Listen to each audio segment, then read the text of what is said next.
إن الحمد لله نحمده ونستعينه ونستغفره ونعوذ بالله من شرور أنفسنا ومن سيئات أعمالنا من يهده الله فلا مضل له ومن يضلل فلا هادي له وأشهد أن لا إله إلا الله وحده لا شريك له وأشهد أن محمدا عبده ورسوله يا أيها الذين آمنوا اتقوا الله حق تقاته ولا تموتن إلا وأنتم مسلمون يا أيها الناس اتقوا ربكم الذي خلقكم من نفس واحدة وخلق منها زوجها وبث منهما رجالا كثيرا ونساء واتقوا الله الذي تساءلون به والأرحام إن الله كان عليكم رقيبا يا أيها الذين آمنوا اتقوا الله وقولوا قولا سديدا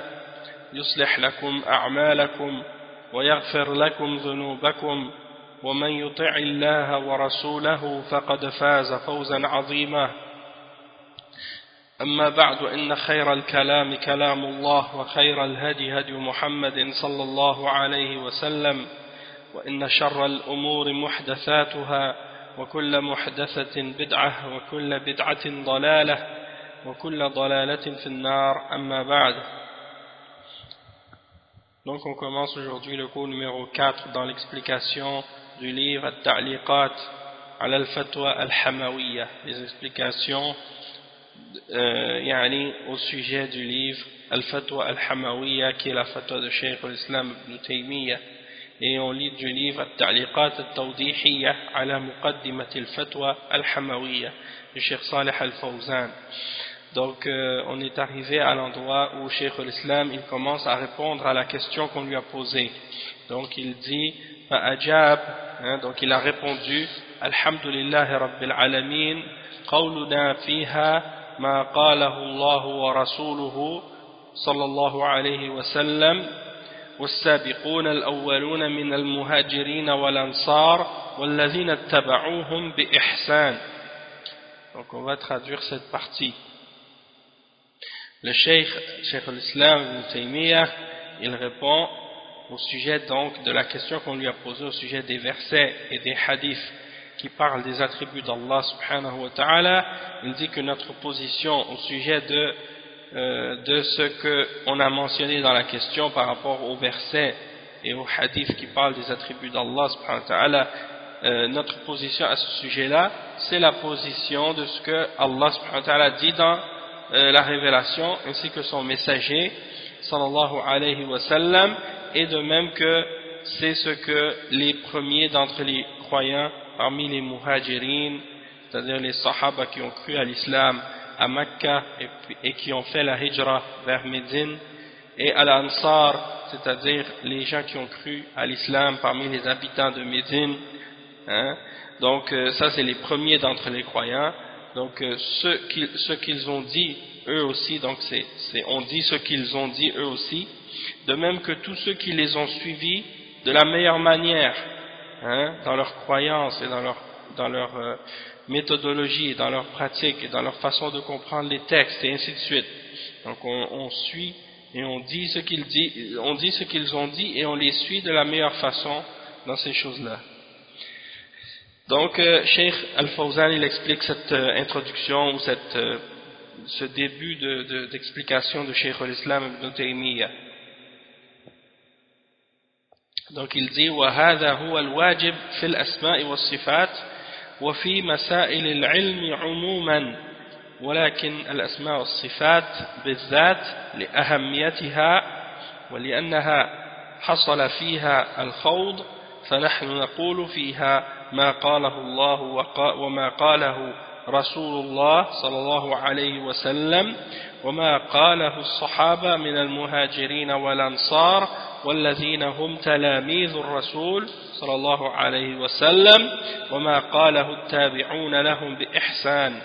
قال الله سبحانه وتعالى والسابقون الأولون من المهاجرين والأنصار والذين اتبعوهم بإحسان رضي الله عنهم ورضوا عنه وأعد لهم جنات تجري تحتها الأنهار خالدين فيها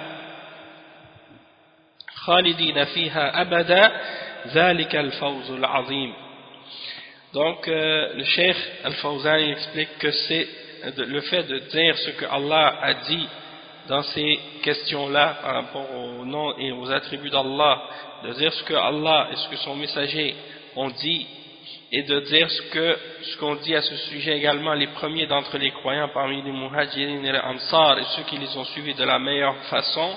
Donc ça, c'est qu'est-ce qui est obligatoire dans les questions des noms et des attributs et dans les questions qui ont rapport avec la science de l'islam de façon générale, sauf que dans les questions qui ont rapport avec les noms et les attributs d'Allah subhanahu wa ta'ala de façon plus spécifique et plus particulière, c'est encore plus important, justement à cause de l'importance de ce sujet, c'est-à-dire l'importance du sujet des noms et des attributs d'Allah, puisque ça a un rapport direct avec Allah subhanahu wa ta'ala, et également parce qu'il y a eu beaucoup de divergences, beaucoup de discordes et de débats autour de cette question-là en particulier. Et donc, le Cheikh il dit, et nous on dit, à propos, donc à cause de ça, on dit, à propos des noms et des attributs d'Allah, on dit dans ces choses-là ce que Allah a dit, ce que le prophète Muhammad sallallahu alayhi wa sallam a dit, et ce que les sahaba, parmi les muhajirin et les ansar, et ceux qui les ont suivis de la meilleure manière, parce que ce sont les élèves du messager d'Allah sallallahu alayhi wa sallam, les élèves, ceux qui ont appris avec lui, et on dit également ce que ceux qui les ont suivis de la meilleure manière ont dit parmi les imams qui ont suivi par la suite et les gens qui ont cru par la suite et qui ont pris leur religion de ceux qui les ont précédés. Donc le Cheikh il mentionne le verset 100 dans Surat At-Tawbah, dans lequel Allah subhanahu wa ta'ala fait l'éloge des premiers croyants parmi les muhajirin et les ansar en disant, et les tout premiers, ceux qui ont cru parmi les muhajirin et les ansar, et ceux qui les ont suivis de la meilleure manière, Allah est satisfait d'eux, et eux sont satisfaits de lui, et il a préparé pour eux des jardins sous lesquels coulent des ruisseaux, pour y demeurer éternellement. Et voilà le grand succès ou l'énorme succès.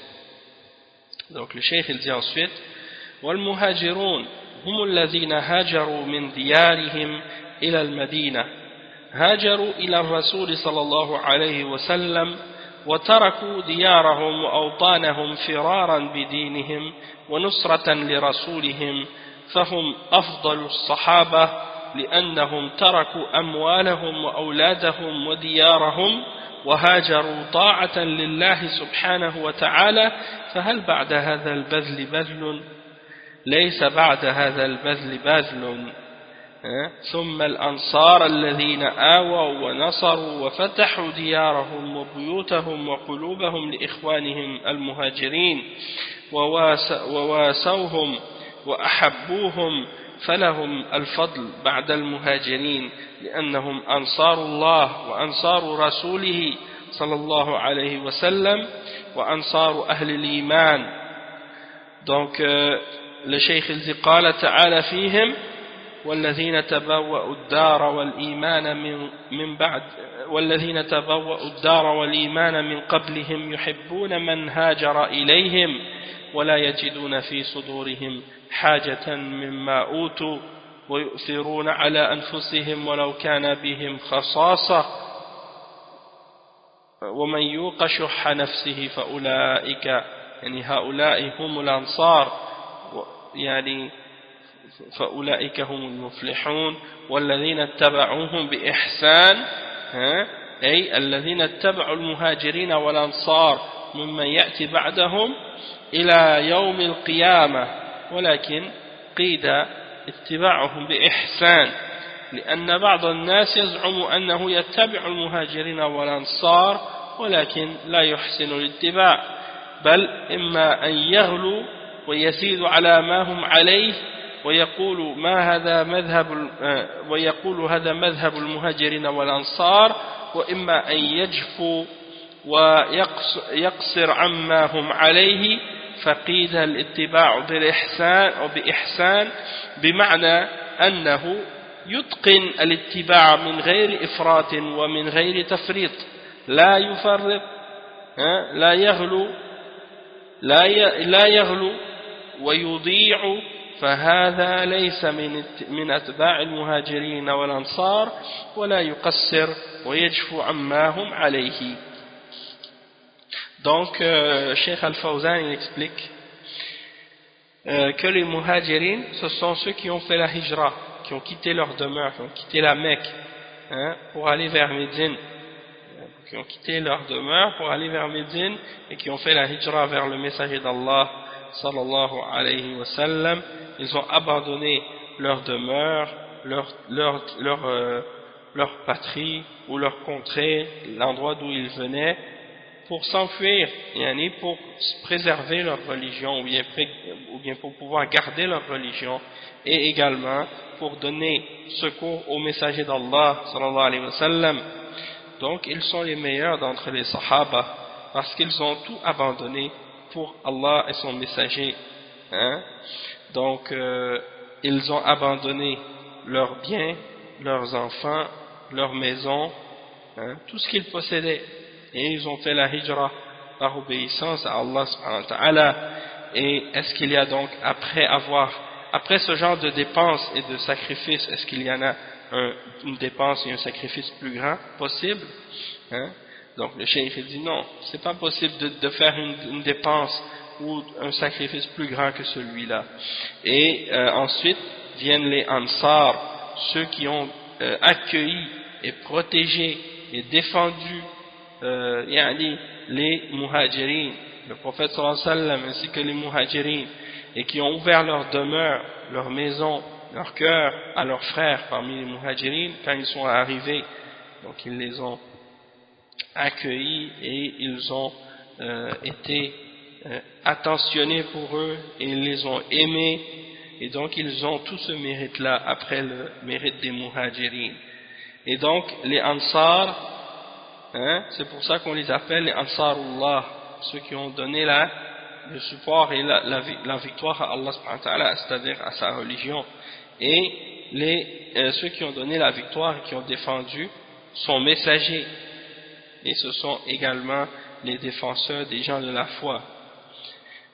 Et Allah subhanahu wa ta'ala a dit à leur sujet dans Surat Al-Hashr, le verset 9, si vous retournez à Surat Al-Hashr, le verset 9, vous allez trouver ce verset qui décrit justement les muhajirin.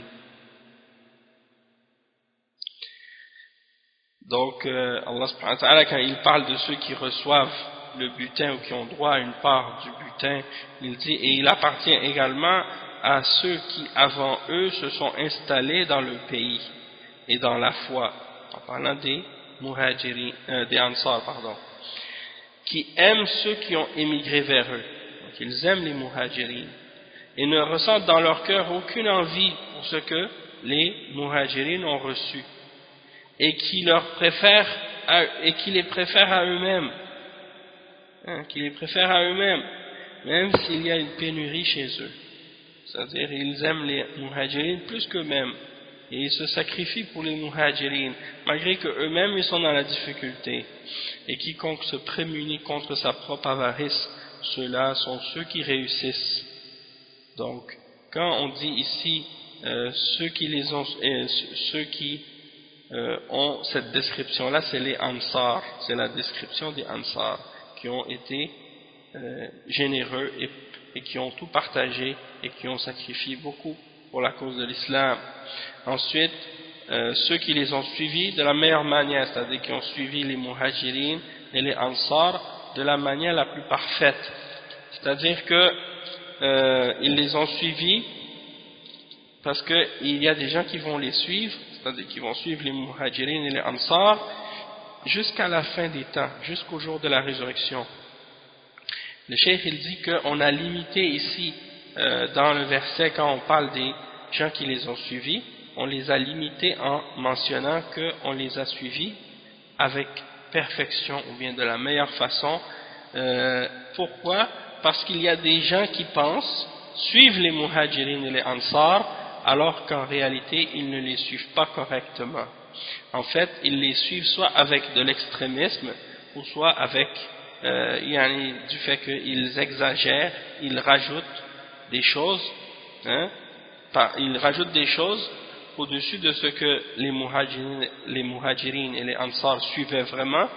Donc ils veulent faire plus qu'eux et ils veulent rajouter dans la religion des choses qui ne font pas partie de la religion. Donc ça c'est un exemple. Et ils disent qu'ils suivent la voie des muhajirines et des ansar. Donc ils attribuent aux muhajirines et aux ansar ce qu'ils n'ont jamais fait. Donc ça c'est de l'exemple de ceux qui ont exagéré. Puis il y a ceux qui ont eu des manquements ou qui ont essayé d'enlever ou de diminuer ce sur quoi se trouvaient les muhajirines et les ansar, et donc qui veulent enlever des choses dans la religion. Et c'est pour cette raison-là que dans le verset on a spécifié que c'est pas seulement suffisant de dire juste de ceux qui les ont suivis, mais de ceux qui les ont suivis de la meilleure façon, c'est-à-dire qu'ils les ont suivis avec perfection, et sans avoir d'exagération et sans avoir de manquement. Donc d'être dans l'équilibre, dans le juste milieu entre ceux qui exagèrent et ceux qui tombent dans le laxisme. D'accord, donc c'est ça que le cheikh a expliqué ici. Donc la voie des muhajirines et des ansar, c'est de ne pas exagérer en ajoutant trop et de ne pas enlever non plus. Ensuite, Cheikh l'Islam Ibn Taymiyyah, il dit dans Al-Fatwa Al-Hamawiyya, وما قاله أئمة الهدى بعد هؤلاء الذين أجمع المسلمون على هدايتهم ودرايتهم وهذا هو الواجب على جميع الخلق في هذا الباب وغيره. Donc Cheikh l'Islam Ibn Taymiyyah, il explique que il faut donc suivre et dire dans les questions qui ont rapport avec les noms, les attributs d'Allah, ce que Allah et son messager ont dit, de même que les muhajirines et les ansar, et ceux qui les ont suivis de la meilleure manière, et également ce qu'ont dit les grands imams de la guidance après eux, c'est-à-dire après les muhajirines et les ansar, les grands imams de la guidance, parmi ceux que les musulmans ont tous été d'accord sur le fait que ce sont des gens qui ont une bonne guidance et une bonne compréhension de la religion, et également que ça c'est quelque chose qui est obligatoire pour toute la création dans ce domaine, c'est-à-dire dans cette question des noms et des attributs, et dans le reste également. Le cheikh ici, il met un point, il explique un point au sujet du fait que on doit suivre également les grands imams de la guidance, ceux que les musulmans ont tous été d'accord sur le fait que c'était des gens qui sont bien guidés et qui ont une bonne compréhension. Cheikh il dit نقول ما قاله أئمة الهدى من العلماء الذين جاءوا بعد الصحابة والتابعين من الأئمة كالأئمة الأربعة وغيرهم من الأئمة الذين ساروا على هذا النهج الذين ساروا على هذا المنهج وقاموا به ممن جاء بعدهم من سائر الأئمة وهم ولله الحمد كثرة كاثرة ووفرة وافرة ولله الحمد. فالأئمة المجددون والعلماء الربانيون متوفرون في هذه الأمة ولله الحمد. أجمع المسلمون على هداية هؤلاء الأئمة يعني إصابتهم الحق ودرايتهم أي فهمهم، فهم عندهم علم وعمل واتباع، لأن بعض الناس عنده علم ولكن ليس عنده عمل، وبعض الناس عنده عمل ولكن ليس عنده علم. وأما هؤلاء الأئمة فجمعوا بين الأمرين العلم والعمل. Donc le cheikh explique que il faut également, donc on doit dire ce que les imams de la guidance parmi les ulama qui sont venus après les sahaba et les tabi'in, et parmi les grands imams comme les 4 imams, on doit dire la même chose que eux dans les questions de la religion également. Et également les 4 imams comme l'imam Abu Hanifa, Malik, Shafi'i et Ahmad, rahimahumullah, de même que les autres imams aussi qui ont suivi la même voie et la même méthodologie qu'eux, et qui se sont tenus sur la même chose que ceux qui les ont précédés ont suivi, comme parmi tous les autres imams. Donc ceux-là, le cheikh il dit par la grâce d'Allah, ils sont très nombreux, très nombreux, et par la grâce d'Allah, les imams, les réformateurs de la religion, les savants éducateurs, eh bien ils sont très nombreux dans la Ummah par la grâce d'Allah. Ensuite, par rapport à ça, justement, je voulais mentionner un point pour donner ou citer certains des noms des grands imams de l'islam, parce que beaucoup de musulmans les ignorent, ou ignorent qui ils sont, ne connaissent pas leur nom, et donc je pense que c'est important de mentionner certains d'entre les imams, des imams d'Ahl Sunnah, à part les 4 imams, parce que les 4 imams qu'on a cités, ce sont 4 parmi les imams d'Ahl Sunnah seulement, mais il y en a beaucoup d'autres que les savants mentionnent, qui sont parfois au même niveau que les 4 imams, des fois même plus élevés que les 4 imams des madhahib qui sont connus, et parfois il y en a donc qui sont avant eux, et il y en a d'autres qui sont pendant à la même époque qu'eux, et il y en a d'autres qui sont après eux. Donc ce serait bien d'en mentionner quelques-uns. Par exemple, Mohammed ibn Muslim al-Zuhri, l'imam al-Zuhri, qui est mort en l'an 124 de la Hijra. Ok, donc ça c'est un des grands imams parmi les imams des Salaf. L'imam Yahya ibn Sa'id al-Ansari, qui est mort en l'an 143, lui aussi qui était un grand imam parmi les imams des Salaf. L'imam Abdurrahman ibn Amr al-Awza'i, qui est mort en l'an 157 de la Hijra, lui aussi qui était un grand imam parmi les imams d'Ahl Sunnah. L'imam Sufyan ibn Uyayna al-Hilali, qui est mort en l'an 198 de la Hijra. L'imam Shafi'i, justement, il parlait à son sujet, l'imam Sufyan ibn Uyayna, qui était un des imams de la Mecque, à la même époque que l'imam Malik. L'imam Shafi'i dit: je n'ai pas vu quelqu'un de plus fort dans la compréhension de la religion que Ibn Uyayna, et je n'ai pas vu non plus de personne qui se taisait plus dans les questions de fatwa que lui. C'est-à-dire il parlait pas, il ne donnait pas de fatwa facilement. Il se retenait beaucoup de donner des fatwas justement pour éviter de faire des erreurs dans la religion puis d'émettre des fatwas, parce que c'est comme ça que les sahaba étaient aussi. Ils n'aimaient pas parler ou donner des fatwas. Donc ça c'est juste un exemple ici.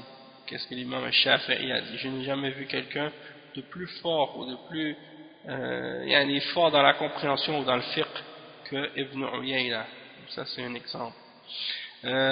L'imam Abdullah ibn al-Mubarak al-Hanzali, un grand imam parmi les imams du hadith et de l'islam, il était à l'époque de l'imam Malik aussi. Il est mort en l'an 181. L'imam Yahya ibn Sa'id al-Qattan, qui est mort en l'an 198 de la Hijra, aussi un des grands imams de l'islam, parmi les salafs. Subhanallah. L'imam Ahmad faisait des éloges de lui, de même que l'imam Ali ibn al-Madini faisait des éloges de lui, Donc si l'imam Ahmad fait des éloges sur toi, ben ça veut dire que tu es quelqu'un, hein? C'est pas n'importe qui que l'imam Ahmad parle de lui et fait des éloges comme ça à son sujet, hein? Comme par exemple l'imam Ahmad disait qu'il le considérait comme parmi les gens les plus fermes, hein? Les plus forts. L'imam Ahmad a dit à son sujet, j'ai entendu Yahya ibn Saïd, hein, et c'était parmi les personnes les plus fermes, et il disait je n'ai pas écrit de hadith de personne comparable à Yahya ibn Saïd, hein, donc c'est pour dire qu'il le considérait. Il y a également un autre imam parmi les imams des Salaf, l'imam Abdurrahman ibn Mahdi, hein, qui est mort en l'an 198. Également, l'imam Ahmad ibn Hanbal a fait des éloges de lui à son sujet, et l'imam Ali ibn Madini aussi. Et parmi les imams, également parmi les imams des Salaf, Yahya ibn Yahya al-Tamimi, qui est mort en 226. L'imam Ahmad ibn Hanbal, qui est mort en 241.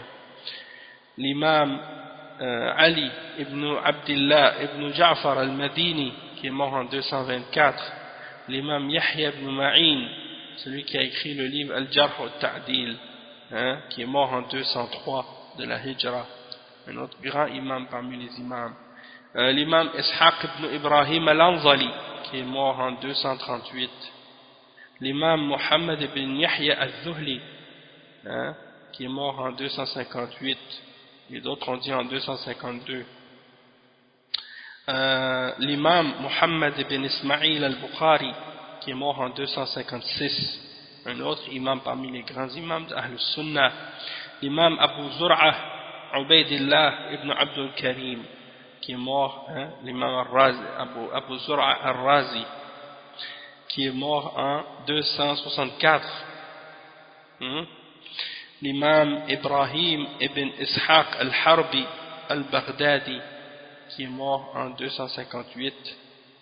L'imam Muslim ibn al-Hajjaj al-Qushayri, l'imam qui a écrit Sahih Muslim, un des grands élèves parmi les élèves de l'imam al-Bukhari, et un des grands élèves de l'imam Ahmad aussi, qui est mort en 261. Aussi l'imam Abu Abdullah Muhammad ibn Ibrahim al-Abdi, ou Abu Abdullah al-Bushanji, qui est mort en 291. L'imam Osman ibn Sa'id al-Darimi, qui est mort en 280. L'imam Abu Abdullah Muhammad ibn Nasr al-Marwazi, un autre parmi les grands imams des Salaf, qui est mort en 294. L'imam Abu Abdurrahman Ahmad ibn Shu'ayb al-Nasa'i, qui est mort en 303.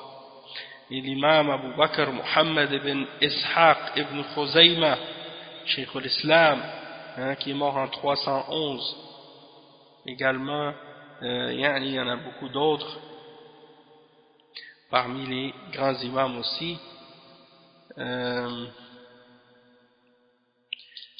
y en a beaucoup d'autres également, comme l'imam Ibn Jarir al-Tabari, qui est mort en 310, l'imam al-Tahawi, 321, l'imam Ibn Abi Hatim, 327, l'imam al-Ajurri, qui est mort en 360, l'imam Ibn Battah, qui est mort en 387, l'imam Ibn Abi Zamanayn, qui est mort en 399, l'imam Abu Abdullah al-Hakim al-Naysaburi, qui est mort en 405, l'imam al-Lalaka'i, qui est mort en 416, l'imam Abu Ishaq al-Isfaraini, qui est mort en 418, donc il y en a beaucoup d'autres encore aussi, l'imam al-Bayhaqi, l'imam Ibn Abd al-Barr, l'imam al-Khatib al-Baghdadi, al-Qadi Iyad ibn Qudama, al-Majd ibn Taymiyyah, ibn Abi Shama, al-Nawawi, ibn Daqiq al-Eid, Cheikh ibn Taymiyyah, l'imam Cheikh al-Islam ibn Taymiyyah, l'imam al-Mizzi ibn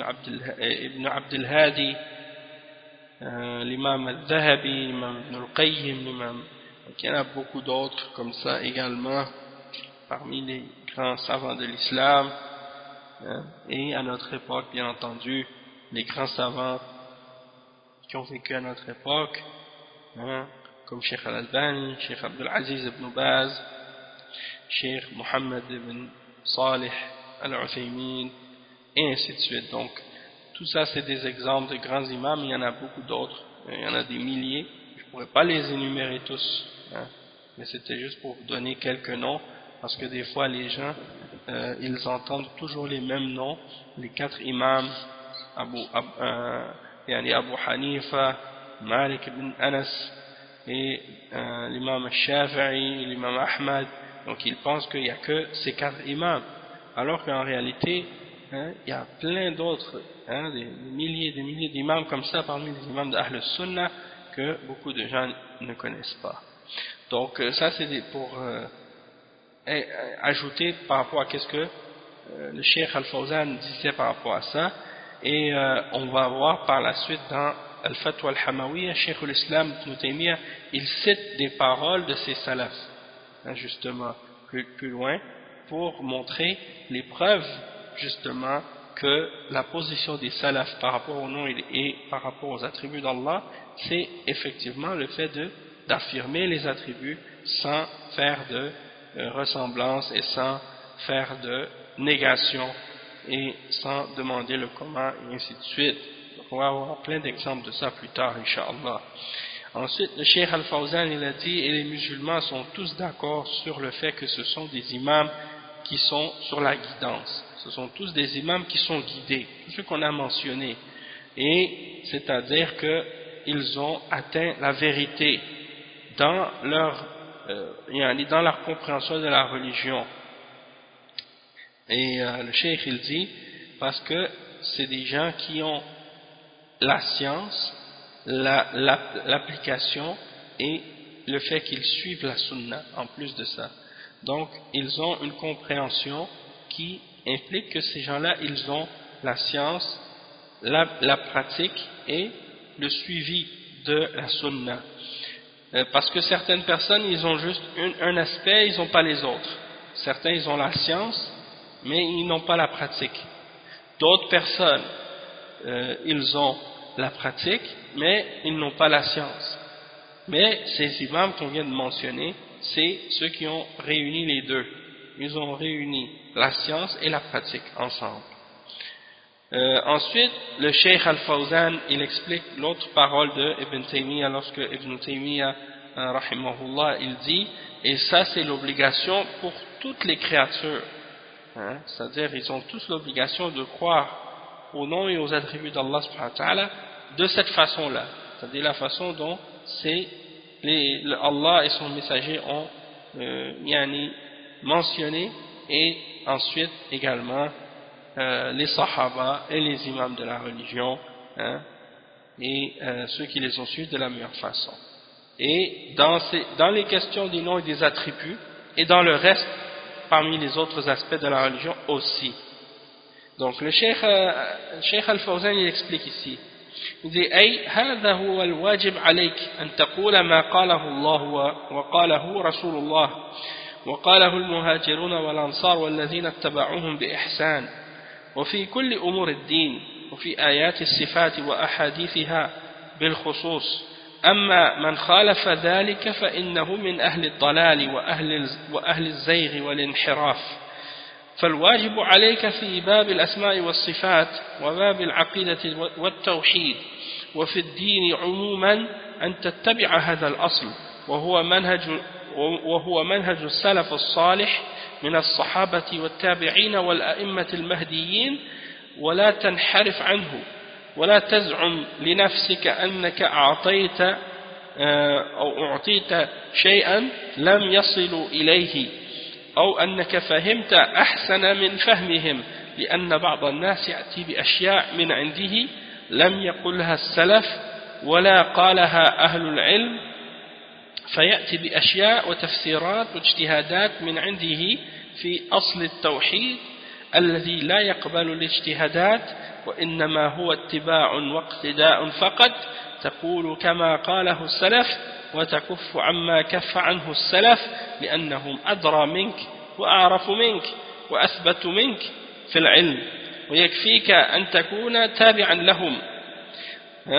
Donc on va traduire cette partie ici. Cheikh Al-Fawzan il dit que ça c'est l'obligation pour toi, que tu dis ce que Allah a dit, ce que le messager sallallahu alayhi wa sallam a dit, ce que les muhajirin et les ansar et ceux qui les ont suivis de la meilleure façon ont dit, dans tous les aspects de la religion, dans les questions des noms et des attributs par rapport aux hadiths qui parlent de ces attributs-là en particulier, et tout ce qui contredit ça, alors tu dois savoir que ça fait partie des voies des gens de l'égarement, des gens de la déviation, et des gens qui te font tomber dans l'hérésie, l'égarement. Et l'obligation pour toi, dans les questions des noms et des attributs d'Allah, dans la question de la aqidah et du tawhid, et dans la religion en général, c'est de suivre ce fondement-là. De suivre ce fondement-là. Et c'est ça le manhaj des salaf al-salih, parmi les sahaba et les tabi'in et les imams qui ont été bien guidés, c'est de suivre ce que Allah a dit, ce que le messager sallallahu alayhi wa sallam a dit, ce que les muhajirin et les ansar ont dit, et ceux qui les ont suivis de la meilleure manière. Et c'est ça donc le manhaj des salaf al-salih, des pieux prédécesseurs. Et les pieux prédécesseurs, ce sont les sahaba et ceux qui ont étudié avec eux. Donc les sahaba sont les compagnons du prophète Mohammed sallallahu alayhi wa sallam, et les tabi'in, ce sont ceux qui ont étudié avec les sahaba, et les imams bien guidés de la religion, c'est-à-dire ceux qui sont venus par la suite et qui ont suivi ce que ceux qui les ont précédés ont suivi. Donc c'est ça les salaf al-salih. Et si tu suis ça de cette façon, et bien dans ce cas-là tu es un salafi, et tu es donc sur la voie des salafs dans ce qu'ils ont ramené de la religion, qui vient d'Allah subhanahu wa ta'ala. Donc ça c'est ce que tu dois suivre, et c'est obligatoire pour toi de le suivre, et tu ne dois pas dévier de ça.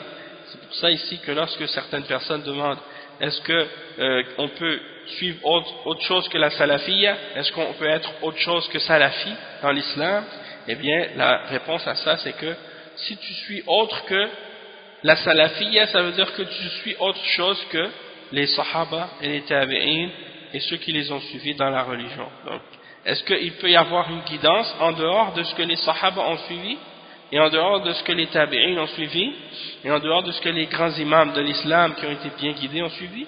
Il ne peut pas y avoir de guidance en dehors de cette voie-là. Donc, celui qui, comme le cheikh il dit, si tu penses ici, tu dois pas dévier de leur voie, parce que si tu penses pour toi-même que tu as reçu quelque chose que eux ils n'ont pas été capables de le recevoir ou de l'atteindre, et que tu as compris quelque chose mais d'une manière qui est meilleure que leur compréhension à eux, il dit parce qu'il y a des gens qui viennent avec des choses et qui amènent des choses d'eux-mêmes que les salafs n'ont jamais dit, que les premiers musulmans, les prédécesseurs n'ont jamais dit, parmi les sahaba, les tabi'in et ceux qui les ont suivis par la suite, parmi les imams de l'islam.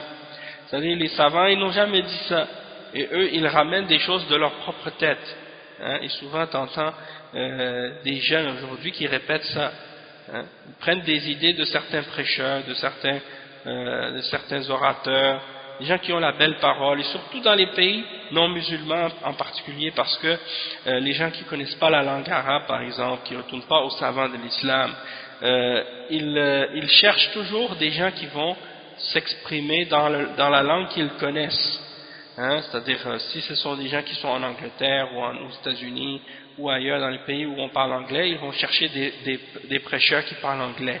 Si c'est en France ou en Belgique ou dans d'autres pays où on parle français, eux ils vont chercher des prêcheurs qui s'expriment bien en français. Ou dans une autre langue, c'est la même chose. Et ils pensent que parce que des gens de leur pays qui parlent ces langues, les langues que eux maîtrisent, donc ils pensent que parce que eux ils s'expriment bien dans ces langues-là, que ce sont eux les savants de l'islam, parce qu'ils parlent de l'islam dans ces langues-là. Et ils ne réalisent pas que ce sont à la limite des étudiants. À la limite, ce sont des étudiants en islam, mais ils n'ont rien à voir avec les savants, et ils n'ont rien atteint du niveau de ce que ont atteint les savants de l'islam. D'accord, parce que l'étude de l'islam, hein, et le fait d'atteindre la science, le niveau des savants dans la science de l'islam, ça c'est bien entendu seulement en arabe qu'on peut l'atteindre, puisque c'est la langue de la révélation. Hein, et également, donc il faut avoir étudié cette science avec les savants.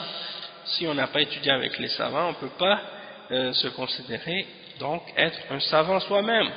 Donc il y a plein d'autres choses dans ce sens-là, mais étant donné que les gens en Occident ou dans les pays où il y a peu de connaissances de l'islam, les gens sont ignorants, ils ne savent pas en fait comment distinguer entre qui sont les savants et qui sont les prêcheurs ou qui sont les du'at, les gens qui parlent de la religion mais qui ne sont pas nécessairement au niveau des savants parmi les grands imams et les grands shuyukh de chaque époque. Donc il y en a qui donc se laissent tromper facilement par ça. Donc ils écoutent des gens qui ramènent des choses de leur propre tête, comme le cheikh le dit, hein, ils ramènent des choses de leur propre compréhension, ils inventent des choses que les salafs n'ont jamais dit, que les salafs n'ont jamais mentionné, et ils ramènent ça comme étant leur propre interprétation, comme étant leur propre effort de compréhension dans les questions qui sont même dans les fondements du tawhid, hein, alors qu'on sait très bien que ces questions-là n'acceptent pas d'ijtihad, c'est-à-dire tu ne peux pas faire d'analogie dans ces questions-là, dans le sens de vouloir émettre des jugements en te basant sur ta logique pour établir des choses ou nier des choses dans la religion. La seule chose que tu as le droit de faire dans les questions qui ont rapport avec les fondements du tawhid et de la croyance islamique, c'est de suivre. Hein? La seule chose que tu peux faire dans ces questions-là, c'est que tu suis. Tu vois ce que Allah a dit, tu y crois. Tu vois ce que le messager d'Allah sallallahu alayhi wa sallam a dit, tu y crois. Tu regardes ce qu'ont dit les salafs et tu le dis, toi aussi. Tu répètes en fait. Hein? C'est pour ça que les gens de bid'a parfois, quand ils veulent essayer de rabaisser ou de ridiculiser les salafs, et ridiculiser les gens qui suivent leur voie, ils disent vous n'utilisez pas votre raison. Hein? Vous ne faites que répéter comme des perroquets. Hein? Vous faites juste répéter et suivre. Et donc ça c'est de leur façon qu'ils utilisent des paroles qu'ils utilisent pour essayer de se moquer des gens qui suivent la sunna et des gens qui suivent la voie des gens de la sunna. Alors que au contraire il faut être fier de ça. Tu dis oui, on suit ce qu'ils ont dit et on répète dans ces questions-là, oui, alhamdulillah, il n'y a pas de problème, parce que ce qu'on répète, c'est ce qui vient d'Allah, c'est ce qui vient de son messager, et on l'a compris et on y croit, hein, et c'est pour ça qu'on le répète. Tandis que eux, c'est les gens du doute. Les gens du doute, c'est-à-dire que ils ont des doutes en ce qui vient d'Allah et de son messager, et donc ils pensent qu'ils doivent utiliser leur raison pour essayer d'arriver à comprendre les choses, et souvent ils ne font que suivre leur passion et ils prétendent que c'est de la raison alors que ça n'a rien à voir avec la raison. Donc le cheikh il explique ensuite, il dit tu dois juste dire ce que les salafs ont dit et tu t'arrêtes là. Si les salafs se sont tus ou se sont retenus de parler de quelque chose, alors dans ce cas-là tu te retiens comme les salafs se sont retenus, hein, parce qu'ils savent mieux que toi et ils connaissent mieux que toi, hein, et ils sont plus fermes que toi dans la science, et donc ce que eux ils ont suivi, eh bien c'est suffisant pour toi. Le cheikh il dit ensuite بأن تعرف مذهبهم وتتبعه أما أنك تحدث شيئا وتأتي باجتهادات وتفسيرات من عندك فهذا ضلال وباطل لأن بعض المتعالمين أحدثوا أشياء من الصفات يقولون هذه أخذناها من الكتاب الفلاني ومن النص الفلاني فطالب العلم لا يسعه أن يتثبت من الصفات إلا ما أثبته الله إلا ما أثبته هؤلاء السلف على ضوء كتاب الله وسنة رسوله ولا تزد على ما أثبتوه شيئا لم يقل به السلف.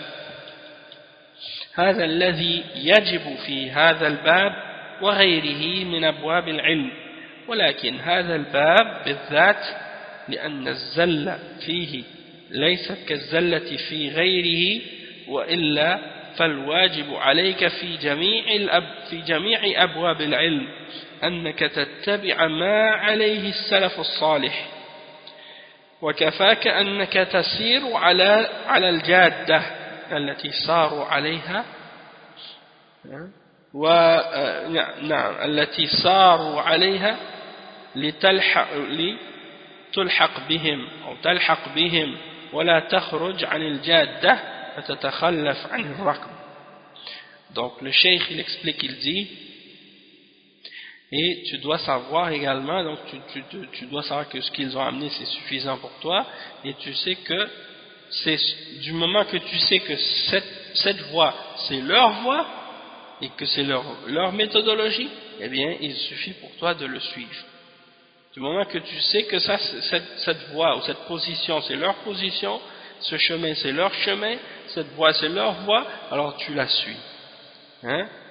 Et tu n'amènes pas rien de toi-même, tu n'inventes rien dans la religion, parce que si tu veux ramener des choses de toi-même et inventer des choses de toi-même, et tu veux essayer de faire tes propres analogies, tes propres efforts dans la religion pour essayer de comprendre de toi-même les choses sans te référer à ceux qui ont précédé, et tu veux faire des interprétations de toi-même, ça c'est de l'égarement, et ça c'est de la fausseté. Parce que le cheikh il dit qu'il y a certaines personnes à notre époque qui prétendent à la science et qui inventent des choses même dans les questions des noms et des attributs d'Allah. Et ils disent, ça c'est ce qu'on a appris de tel ou de tel livre, de tel ou de tel texte. Donc la personne qui cherche la science en islam et qui étudie l'islam, qui cherche la science, eh bien il ne va rien affirmer. Il ne va pas se permettre d'affirmer quoi que ce soit des attributs d'Allah, excepté ce que les salafs ont affirmé à la lumière du Coran et de la sunna du messager sallallahu alayhi wa sallam. Et donc tu ne vas rien ajouter à ce que les salafs ont affirmé de quoi que ce soit de ce que les salafs n'ont pas dit. Donc, tu ne vas rien ajouter de toi-même, tu ne vas rien affirmer excepté ce que les salafs ont affirmé. Et ça c'est qu'est-ce que tu dois faire et qu'est-ce que tu dois suivre. C'est ce qui est obligatoire pour toi dans ce domaine, dans cette question-là, et dans toutes les autres questions qui ont rapport avec la science et les autres domaines de la science. Mais en particulier dans ce domaine-là, les questions des attributs d'Allah et des noms d'Allah, parce que l'erreur et la chute dans ce domaine est plus grave que dans les autres domaines. C'est parce que c'est plus sérieux et c'est plus grave de se tromper dans cette question-là que dans d'autres questions, puisque c'est dans les bases de la foi et la base de la croyance en Allah. Sinon, l'obligation de façon générale, c'est de suivre la voie des salaf salih dans toutes les questions de science, que tu dois les suivre et être sur ce qu'ils suivaient eux aussi. Et c'est suffisant pour toi donc, si tu veux être sur la bonne voie, de suivre ce qu'ils suivaient pour être associé à eux et considéré comme un qui les suit parmi eux, pour que tu sois considéré comme étant une personne parmi ceux qui les suivent. Sinon, tu sors de la voie. Alors ne sors pas de cette voie qu'ils ont suivie, sinon tu vas manquer le bateau, si on veut. Ensuite, Cheikh l'Islam Ibn Taymiyyah, il dit, rahimahullah, فَإِنَّ اللَّهَ بَعَثَ مُحَمَّدًا بِالْهُدَى وَدِينِ الْحَقِّ. Le Cheikh Ibn Taymiyyah, il dit parce que Allah a envoyé ou a suscité le prophète Muhammad sallallahu alayhi wa sallam avec la guidance et la religion de vérité. Donc le Cheikh Al-Fawzan il explique dit لما ذكر شيء الشيخ رحمه الله في أول كلامه أن قولنا في آيات الصفات وأحاديثها هو ما قاله الله ورسوله يعني نؤمن بها على ما جاءت في كتاب الله وسنة رسوله صلى الله عليه وسلم وكذلك ما قاله الصحابة ما قاله صحابة رسول الله صلى الله عليه وسلم ورضي الله عنهم وكذلك ما قاله الأئمة الذين اقتفوا آثارهم في هذا الباب وغيره علل ذلك بقوله فإن الله بعث محمدا صلى الله عليه وسلم بالهدى ودين الحق وإذا كان الله قد بعث رسوله بالهدى ودين الحق فمن أولويات الهدى ودين الحق آيات الصفات وأحاديثها والهدى هو العلم النافع ودين الحق هو العمل الصالح والرسول صلى الله عليه وسلم بعث بالأمرين بالعلم النافع والعمل الصالح ومن العلم النافع والعمل الصالح الإيمان بآيات الصفات وأحاديثها على ما جاءت في كلام الله وكلام رسوله وعلى ما اعتقده السابقون الأولون ولم يشكل عليهم ولا توقفوا في هذا الأمر بل قبلوه بالتسليم والانقياد مثبتين له لفظا ومعنى وهذا هو الحق وهذا هو الهدى ودين الحق فمن خالفه فقد خالف ما بعث به الرسول صلى الله عليه وسلم لأن رأس العلم وأصله العلم بالله فإن رأس العلم وأصله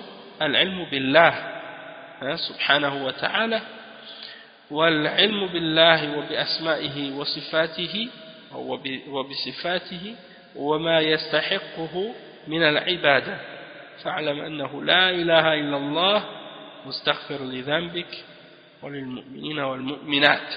Donc Cheikh Al-Fawzan il explique, il dit rahimahullah au début de la parole, Cheikh al-Islam Ibn Taymiyyah il a dit que notre parole, notre position au sujet des noms, au sujet des attributs d'Allah et des hadiths qui parlent des attributs d'Allah, c'est ce que Allah a dit et ce que le messager sallallahu alayhi wa sallam a dit. C'est-à-dire qu'on croit en ce qui a été ramené dans le livre d'Allah et dans la sunna du messager sallallahu alayhi wa sallam au sujet de ces questions-là.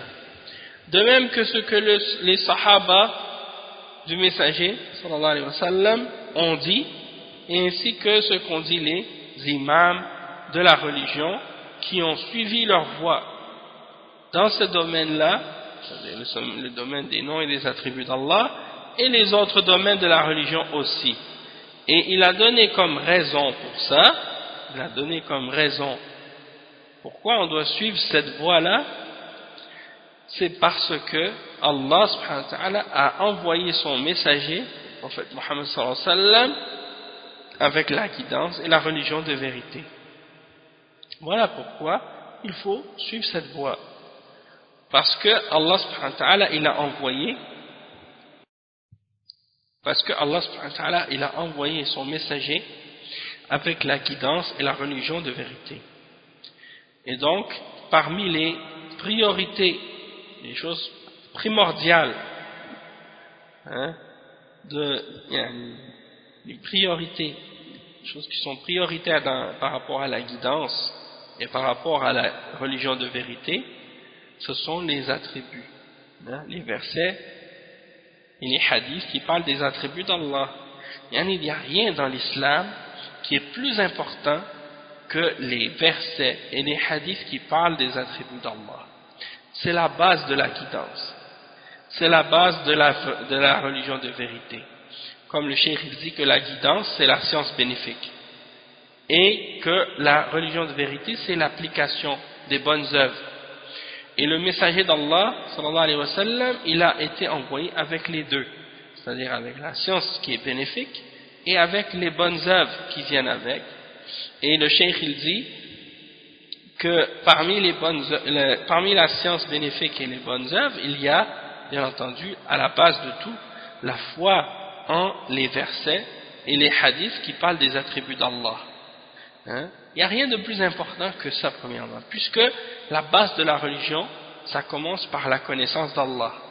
Et tu ne peux pas connaître Allah, subhanahu wa ta'ala, sans connaître ses noms et ses attributs. Et ces noms et ces attributs-là sont dans le Coran et dans la Sunna. Donc, cette connaissance-là, c'est la priorité dans toute la connaissance. Il n'y a pas de connaissance qui passe avant celle-là. Et le cheikh il dit donc que la foi en les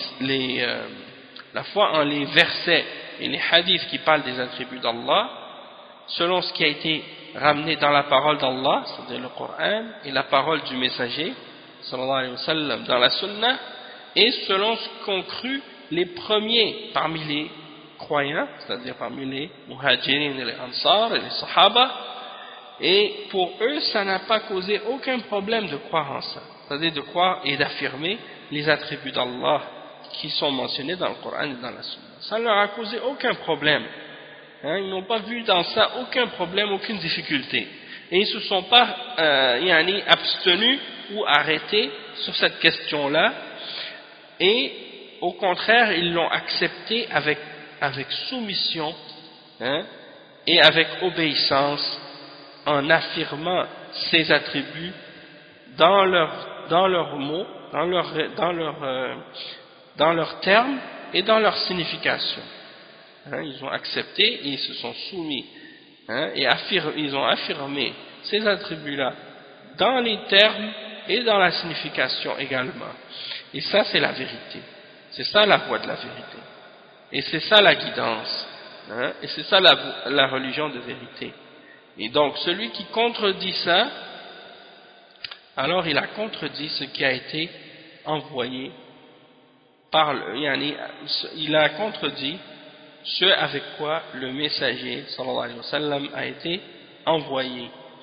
Parce que la tête ou la base de la science, c'est la connaissance d'Allah subhanahu wa ta'ala, de connaître Allah par ses noms, par ses attributs, et de connaître ce qu'il mérite comme adoration. Et c'est pour ça que Allah subhanahu wa ta'ala, il mentionne dans Surat Muhammad, le verset 19, il dit « Sache donc que rien ne mérite d'être adoré excepté lui, et demande pardon pour ton péché et pour les croyants et les croyantes. » Donc ça, c'est la preuve que tu dois commencer par connaître et par avoir la science de ces choses-là. Le cheikh, il dit ensuite, cheikh Al-Fawzan, hafizahullah, il dit فَاعْلَمْ فالعلم بالعقيدة الصحيحة هو الأساس وهو العلم بمعنى لا إله إلا الله وهو العلم بمعنى لا إله إلا الله لفظا ومعنى واعتقادا وما تقتضيه هذه الكلمة العظيمة وهذا هو أساس الدين وأساس الملة وهو أصل ما بعث الله به رسله من أولهم إلى آخرهم ولقد بعثنا في كل أمة رسولا أن يعبدوا الله واجتنبوا الطاغوت وما أرسلنا من قبلك من رسول إلا نوحي إليه أنه لا إله إلا أنا فاعبدون. هذه زبدة الرسالات وهي تحقيق توحيد الألوهية لله عز وجل، ولا يتحقق هذا إلا بمعرفة الله بأسمائه وصفاته. نحن نعرف الله عز وجل بما عرفنا به عن نفسه من أسمائه وصفاته وما عرفه به رسوله فهذا هو الأساس. Donc le cheikh il explique, il dit que sache que la croyance, la croyance correcte, c'est la base de la religion. Avoir une bonne aqidah, c'est la base de la religion. Et c'est de connaître la signification de la ilaha illallah, c'est-à-dire que rien ne mérite d'être adoré excepté Allah, et de connaître cette signification-là en termes et en signification. Donc, de connaître les termes et de connaître la signification de ces termes et d'y croire, c'est-à-dire d'avoir une croyance et une conviction ferme en ce que cette parole signifie. Et donc aussi de connaître ce que cette parole implique, ce que cette grande parole implique. Et c'est ça donc la base de la religion et le fondement de la religion. Et c'est la base de ce que Allah de ce avec quoi Allah a envoyé tous ses messagers, depuis le premier d'entre les messagers jusqu'au dernier. Ils ont tous été envoyés par Allah subhanahu wa ta'ala aux hommes pour leur enseigner cette parole de la ilaha illallah, c'est-à-dire que rien ne mérite d'être adoré excepté Allah. Et il mentionne, Allah subhanahu wa ta'ala mentionne dans le verset 36 dans Surat An-Nahl, Allah subhanahu wa ta'ala dit: nous avons fait susciter dans chaque nation un messager pour leur dire adorez Allah et écartez-vous du Taghut, c'est-à-dire écartez-vous de tout ce qui est adoré en dehors d'Allah subhanahu wa ta'ala, qui est un Taghut, c'est-à-dire tout ce qui est faussement adoré. Et tout ce qui est adoré en dehors d'Allah est faussement adoré. Le seul qui mérite l'adoration, c'est Allah.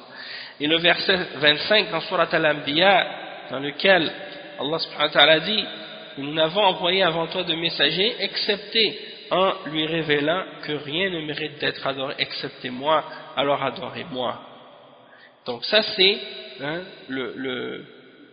disons la crème de tous les messages. Ça c'est la crème de tout ce que les messages ont, la crème de ce que tous les messagers ont transmis à leur peuple comme message.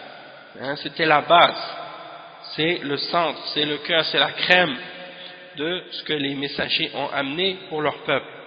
Et c'est une parole qui signifie en fait de réaliser l'unicité d'Allah dans l'adoration, c'est-à-dire le tawhid dans l'adoration. Et on ne peut arriver à mettre en application et à réaliser réellement la signification de cette parole de la ilaha illallah et du tawhid dans l'adoration excepté en ayant la connaissance d'Allah par ses noms et par ses attributs. Et on ne peut pas connaître c'est-à-dire Allah subhanahu wa ta'ala, on ne peut pas le connaître par autre chose que par ce qu'il nous a fait connaître sa personne, par ses noms et par ses attributs dans sa révélation, et par ce que le messager sallallahu alayhi wa sallam a transmis de ce que Allah lui a révélé dans la sunna. Et c'est ça la base de la religion. Ça c'est le fondement de la religion. Il n'y a pas de plus important que ça. C'est la base de la base. C'est la base de la base. Et le cheikh il dit ensuite, pour expliquer la suite de ce que Cheikh l'Islam Ibn Taymiyyah mentionne, il dit لِيُخْرِجَ النَّاسِ مِنَ الظُّلُمَاتِ إِلَى النُّورِ لِيُخْرِجَ النَّاسِ مِنَ الظُّلُمَاتِ إِلَى النُّورِ بِإِذْنِ رَبِّهِمْ إِلَى صِرَاطِ الْعَزِيزِ الْحَمِيدِ إِلَى صِرَاطِ الْعَزِيزِ الْحَمِيدِ. Donc le cheikh il dit pour faire sortir les hommes, donc Allah a envoyé son messager Muhammad sallallahu alayhi wa sallam avec la guidance et la religion de vérité pour faire sortir les hommes des ténèbres vers la lumière par la permission de leur Seigneur vers le chemin du Tout-Puissant digne de louange, c'est-à-dire Allah subhanahu wa ta'ala. Donc ça c'est la suite de ce que Cheikh l'Islam Ibn Taymiyyah mentionne, et Cheikh Al-Fawzan donne une explication ici par rapport à ça, et on va terminer avec cette explication là Inch'Allah. Donc Cheikh l'Islam Ibn Taymiyyah il a mentionné ça, et Cheikh Al-Fawzan il l'explique en disant ليخرج الرسول بالكتاب المنزل الناس من ظلمات الكفر الشرك إلى نور الإيمان والتوحيد من ظلمات الكفر والشرك إلى نور الإيمان والتوحيد والعلم النافع والعلم نور فالعلم نور والجهل ظلمات والكفر ظلمات والإيمان نور والشرك ظلمات والتوحيد نور هذا الذي به بعث النبي صلى الله عليه وسلم ليخرج الناس من الظلمات إلى النور وأصل ذلك معرفة الله جل وعلا بأسمائه وصفاته وعبادته وحده لا شريك له هذا هو الخروج من الظلمات إلى النور. Donc le cheikh il explique, il dit que le messager, par le livre qu'Allah a fait révéler pour les hommes, il a fait sortir des ténèbres de la mécréance et du shirk vers la lumière de la foi et du tawhid et à la science bénéfique. Et la science en elle-même est une lumière et l'ignorance est en fait des ténèbres. Et la mécréance aussi sont des ténèbres. Et la foi c'est une lumière. Et le shirk ce sont des ténèbres. Et le tawhid c'est une lumière. Et c'est ça avec quoi le prophète a été envoyé. Le tawhid, la lumière de la foi. Pour faire sortir les hommes des ténèbres vers la lumière. Des fois les gens ils pensent que le fait de voir ou d'avoir la lumière, c'est le fait d'avoir l'électricité ou de pouvoir voir à cause de la lumière du soleil ou des choses comme ça. Mais en réalité il y a des gens qui vivent avec de l'éclairage, ils ont de la lumière, ils ont de l'électricité, ou bien ils vont dehors, ils voient la lumière du jour, mais ils sont dans les ténèbres parce qu'ils sont dans l'ignorance de la foi et ils vivent dans l'ignorance et ils sont complètement aveugles de la réalité de ce que signifie la lumière et la foi. Donc pensez par exemple à des gens qui ne vivent que pour des choses autres que pour lesquelles ils ont été créés. Parce que Allah il nous dit dans le Coran وَمَا خَلَقْتُ الْجِنَّ وَالْإِنسَ إِلَّا لِيَعْبُدُونَ. Je n'ai créé les djinns et les hommes que pour qu'ils m'adorent. Il nous a envoyé des messagers avec des livres pour nous expliquer pourquoi on a été créé et c'est quoi le but de notre existence sur terre et qu'est-ce qui va nous arriver une fois qu'on meurt, et le fait que nous allons être ressuscités et que Allah va juger les hommes au jour de la résurrection, du premier jusqu'au dernier parmi les hommes qui ont vécu sur terre et les femmes qui ont vécu sur terre, et ils seront tous jugés pour que Allah subhanahu wa ta'ala les rétribue selon leurs croyances, selon leur foi et selon leurs œuvres. Et il y a combien d'êtres humains aujourd'hui sur la terre qui vivent complètement dans l'insouciance par rapport à ce jour de cette résurrection-là, dans lequel Allah va nous juger, et ils vivent sur terre au jour le jour comme si ils étaient des animaux qui n'ont aucune connaissance, aucune préoccupation de qu'est-ce qui leur arrive après la mort ou des choses de ce genre. Donc ça c'est triste de voir ça. Et c'est important donc pour cette raison-là justement de rappeler aux hommes, de leur faire leur appel, de les appeler comme les messagers les ont appelés. Et le cheikh ici il dit justement de faire sortir les hommes des ténèbres vers la lumière. C'est pour ça que les messagers et les prophètes ont été envoyés. Et c'est pour ça que ceux qui suivent les prophètes et les messagers ont aussi cette responsabilité-là de continuer cette mission aussi par la suite, selon leur connaissance et leur capacité et leur niveau. Le cheikh dit que la base de cette connaissance et la base de la lumière, c'est la connaissance d'Allah Jalla wa Ala, et de connaître Allah par ses noms et par ses attributs.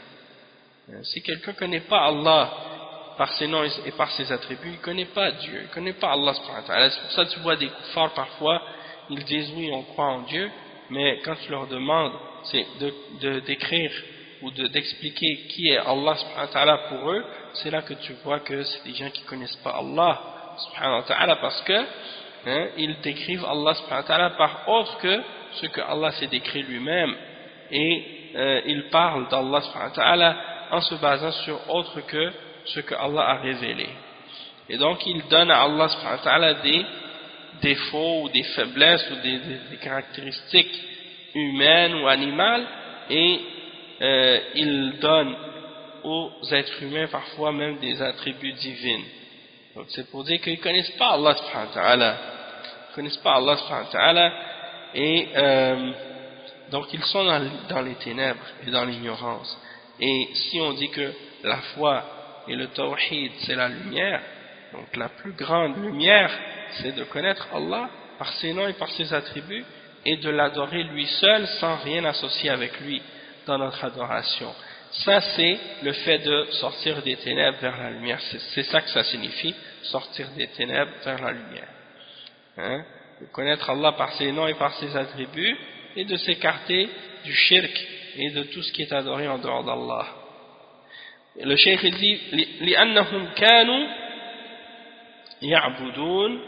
يعبدون الأصنام والأحجار والأشجار وكل يعبد ما تهواه نفسه وما زين له أو زين له شياطين الإنس والجن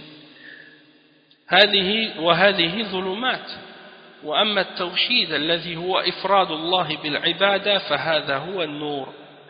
والرسول صلى الله عليه وسلم بعث ليخرج الناس من ظلمات الكفر والشرك والجهل بالله عز وجل إلى نور العلم واليقين ومعرفة الله بأسمائه وصفاته والقيام بعبوديته وحده لا شريك له. ألم ترى ألف لام ميم كتاب أنزلناه إليك لتخرج الناس من الظلمات إلى النور. الله ولي الذين آمنوا يخرجهم من الظلمات إلى النور والذين كفروا أولياؤهم الطاغوت يخرجونهم من النور إلى الظلمات. فإن الجهل بالله هو الظلمات والعلم بالله هو النور. Donc le cheikh explique ensuite, il dit parce que ils adoraient autre que Allah subhanahu wa ta'ala, ils adoraient les idoles, ils adoraient les pierres, et ils adoraient les arbres. Et juste par rapport à ça aussi, c'est qu'il y a des ulama qui ont mentionné que dans le verset on voit que la lumière il est au singulier et que les ténèbres sont au pluriel.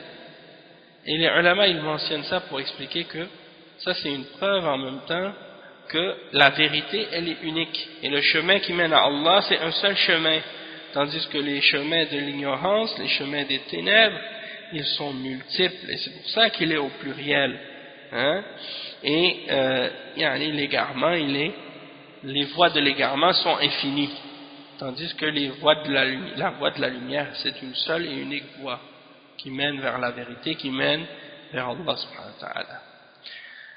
Donc ça c'est juste un point en passant. Le cheikh il dit ensuite, donc ces gens-là ils étaient dans les ténèbres. Pourquoi? Parce qu'ils adoraient les idoles, les pierres, les arbres, ils adoraient tout ce que leur âme désire, et le shaitan parmi les djinns et parmi les hommes leur ont embelli ces choses-là, et ça c'est les ténèbres. Tandis que le tawhid qui consiste à unifier Allah subhanahu wa ta'ala dans notre adoration, ça c'est la lumière. Et le messager d'Allah sallallahu alayhi wa sallam, il a été envoyé pour faire sortir les hommes des ténèbres vers la lumière, pour faire sortir les hommes des ténèbres du kufr, des ténèbres du shirk, des ténèbres de l'ignorance d'Allah subhanahu wa ta'ala vers la lumière de la science et de la certitude et de la connaissance d'Allah par ses noms et par ses attributs, et de se tenir et d'appliquer l'adoration d'Allah seul et de ne rien associer avec lui, comme Allah subhanahu wa ta'ala mentionne dans le verset 1 dans Surat Ibrahim, Alif Lam Ra, c'est un livre que nous avons révélé vers toi, que nous avons révélé sur toi, pour que tu fasses sortir les hommes des ténèbres à la lumière. Et le verset également 257 dans Surat Al-Baqarah, dans lequel Allah subhanahu wa ta'ala dit, ce qui signifie Allah est le protecteur de ceux qui ont cru, il les fait sortir des ténèbres vers la lumière, et ceux qui ont mécru, leurs alliés sont les Tarout, sont le Tarout, c'est-à-dire tout ce qui est adoré en dehors d'Allah. Hein? Ils les font sortir des ténèbres, ils les font sortir de la lumière vers les ténèbres. Donc le Tarout, tout ce qui est adoré en dehors d'Allah, fait sortir les hommes de la lumière pour les amener vers les ténèbres. Le cheikh explique ici, il dit donc l'ignorance d'Allah c'est les ténèbres et la connaissance d'Allah c'est la lumière. Ensuite le cheikh il dit bi'izni rabbihim, et ça c'est tiré dans le verset 1 dans Surat Ibrahim. En fait, qu'est-ce qu'on est en train d'expliquer ici des paroles de Cheikh al-Islam ibn Taymiyyah, c'est tiré du verset 1 dans Surat Ibrahim. Hein? Bi'izni rabbihim, c'est-à-dire par la permission de leur Seigneur. يعني بشرعه ودينه. فالإذن على قسمين، إذن قدري كوني وإذن شرعي. Le cheikh ici il explique que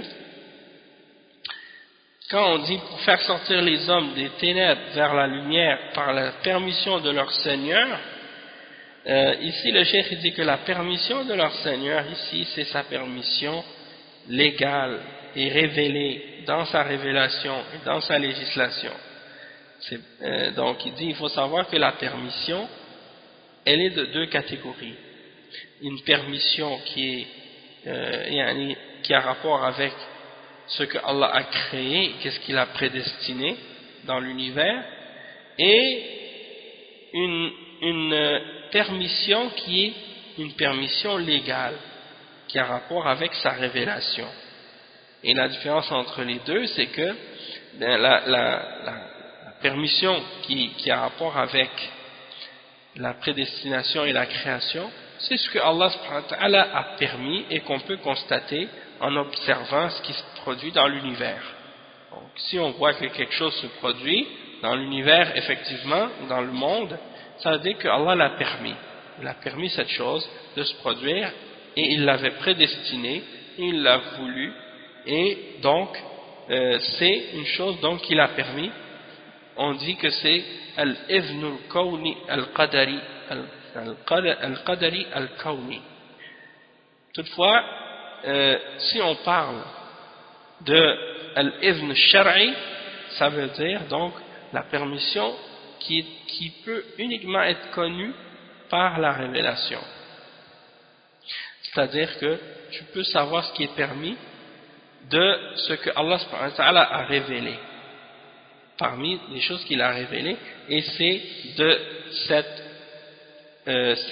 cette permission-là dont on parle ici, lorsqu'on dit par la permission de leur Seigneur, c'est-à-dire parce que Allah subhanahu wa ta'ala leur a permis, puisqu'il leur a ordonné de suivre cette voie.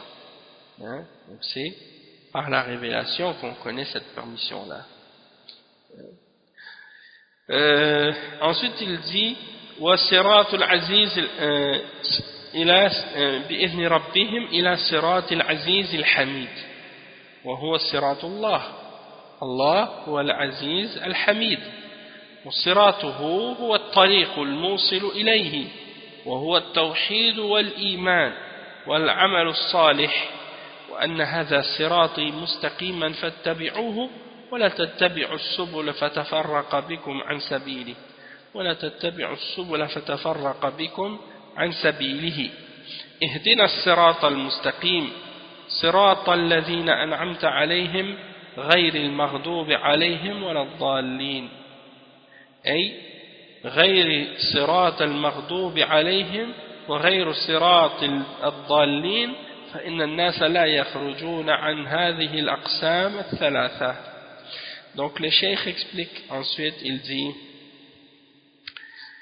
que c'est-à-dire par la permission de leur Seigneur, il va les faire sortir des ténèbres vers la lumière, par la permission de leur Seigneur, vers le chemin, ou vers la voie ou le chemin du Tout-Puissant digne de louange, et c'est-à-dire le chemin d'Allah, parce que Allah c'est lui qui est le Tout-Puissant et le digne de louange, hein?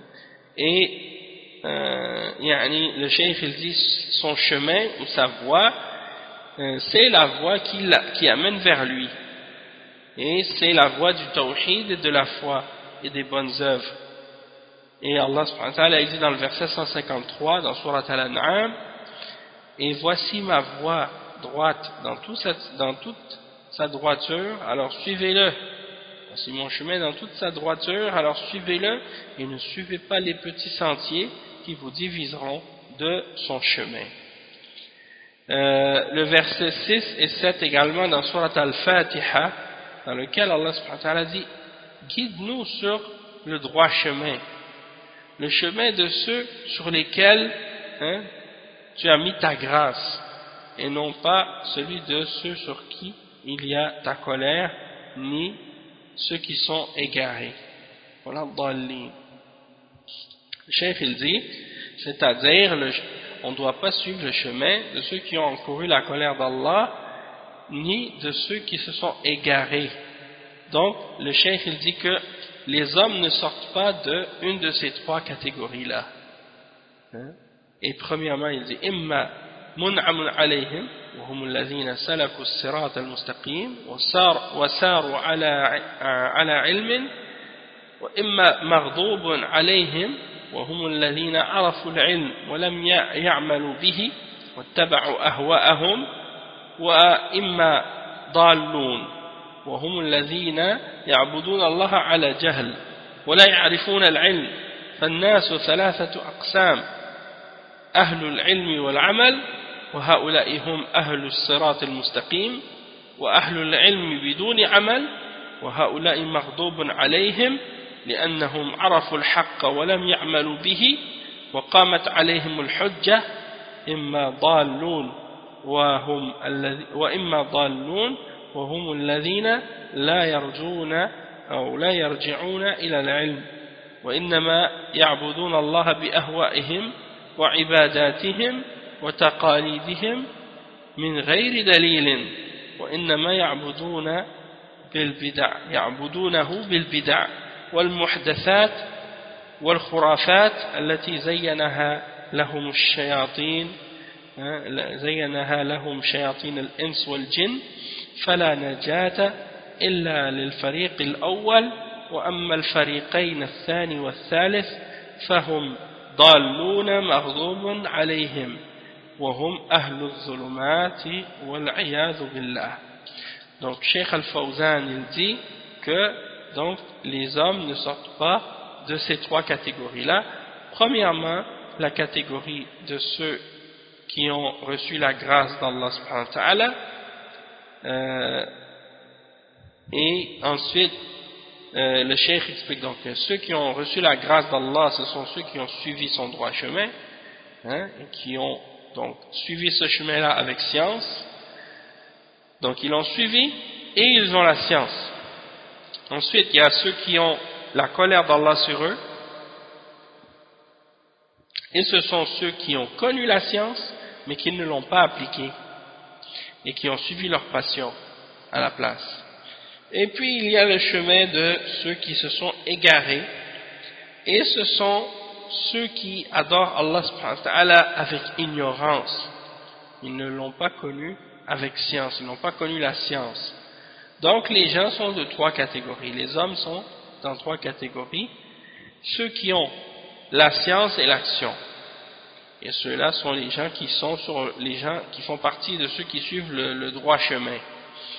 Puis il y a ceux qui ont la science sans l'action, sans la pratique, et ceux-là sont ceux qui ont la colère d'Allah sur eux. Ils ont connu la vérité et ils ne l'ont pas appliquée. Et la preuve a été établie contre eux. Et il y a également les gens qui sont égarés à la base, ad-dallun, et ce sont ceux qui ne reviennent pas à la science. Ils ne font qu'adorer Allah selon leurs désirs et leurs passions, hein, et leurs coutumes et leurs traditions, sans avoir aucune preuve venant d'Allah subhanahu wa ta'ala, mais ils ne font adorer Allah que par des innovations, que par des choses qu'ils ont inventées dans la religion, ou des superstitions que les diables humains et les diables djinns ont inventées pour eux. Et donc, il n'y a pas de salut possible excepté pour le premier groupe, c'est-à-dire ceux qui ont la science et qui ont l'application et la pratique. En ce qui concerne les deux autres groupes, le groupe numéro 2 et le groupe numéro 3, alors ceux-là sont des égarés, et ce sont ceux qui ont la colère d'Allah sur eux. Ce sont les gens des ténèbres. Wal'iyadu billah. Donc on va s'arrêter ici pour aujourd'hui, dans cette explication, puis on va continuer au prochain cours, Inch'Allah, la semaine prochaine, bi'idhnillah. Donc, je m'arrête ici. Subhanakallahumma wa bihamdik, ashhadu an la ilaha illa ant, astaghfiruka wa atubu ilayk, wa sallallahu wa sallam ala nabiyyina Muhammad wa ala alihi wa sahbihi ajma'in.